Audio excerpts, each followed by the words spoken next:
21শে April সোমবার বিকেল 5টায় চট্টগ্রামের হাটহাজারী উপজেলার ইসলামী আয়ারত কমিউনিটি সেন্টারের মধ্যে তৃণমূল পর্যায়ে স্বেচ্ছাসেবক দলের সংগঠিত গরিবের লক্ষ্যে চট্টগ্রাম হাটহাজারী উপজেলা পৌরসভা ও বাজির আংশিক এর প্রত্যেক ওয়ার্ড ও ইউনিটের সিনিয়র নেতাকর্মীকে লইয়ে এক কর্মী সভা অনুষ্ঠিত করে। এই কর্মী সভার মধ্যে উপজেলা স্বেচ্ছাসেবক দলের সাবেক সহ সাধারণ সম্পাদক দেলোয়ার হোসেনের সভাপতিত্বে পর্যন্ত এই কর্মসূচি আমাদেরকে অব্যাহত রাখতে হবে। কেন্দ্রীয় বিএনপি নেত্রী আগামী নির্বাচনের থানা শীর্ষ পদপ্রার্থী ব্যারিস্টার শাকিল ফারজানা উপস্থিত আছেন। এতে আরো উপস্থিত আছেন উপজেলা জাতীয়বাদী ছাত্র দলের সাবেক সহ সাংগঠনিক সম্পাদক MJ কিবরিয়া। ভালোবেসে 2018 সালে সে আত্মত্যাগ দিয়েছেন।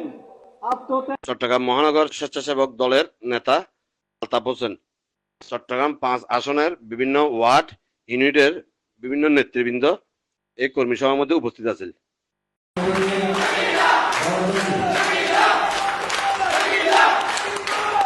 আপনারা যেমন আজকে অনেকে উপস্থিত হয়েছেন, 5ই আগস্টের পরে সবাই বিএনপি, আওয়ামী লীগের প্রেতাত্মারাও বিএনপি হয়ে গেছে।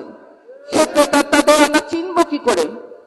এখন পাশে এসে আমার পাশে আছে আমার ভাইরা, এদের মাঝখানে এসে একজন প্রেতাত্মা দাঁড়িয়ে গেল, ছবি তুলে চলে গেল, নেতার দোষ হয়ে গেল, তা তো হবে না।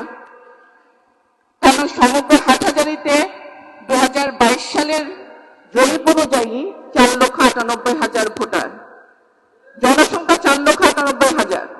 সেই ক্ষেত্রে আমরা সবাইকে চেনা সম্ভব না। আমি আমার নেতা কর্মীদেরকে চিনব, তবে হ্যাঁ, আমি আমার নেতা কর্মীদেরকে বলবো আপনারা যাদেরকে নিয়ে আসবেন তাদের অবশ্যই যাচাই বাছাই করে আনতে হবে। এতে নেতাকে দোষী করা যাবে না, কারণ নেতা সবাইকে চিনে না। নেতা চিনে আপনাকে, আপনি যাদেরকে আনবেন তাদেরকে আপনি চিনবেন, নেতা নয়। এজন্য নেতাকে দোষ থেকে কিভাবে মুক্ত রাখবেন সেটা আপনাদের উপর দায়িত্ব দিয়ে রাখলাম আমি। হাটহাজারীতে বর্তমানে বালি কাটা, বিভিন্ন চাঁদাবাজি, কেউ ঘর তুললে সেখানে ঘর তুলতে পারছে না, হরেক রকম চাঁদাবাজি শুরু হয়েছে। আমার ক্ষেত্রে আমি একটা কথা আজকে মিডিয়ার সামনে আছে, সবার সামনে বলে দিতে চাই, আমার সাথে যারা রাজনীতি করবে তারা কেউ এসব কাজে অংশগ্রহণ করতে পারবে না। আমি বিন্দু পরিমাণ সাপোর্ট দেব না। শহীদ C71 নিউজ, হাটহাজারী, চট্টগ্রাম।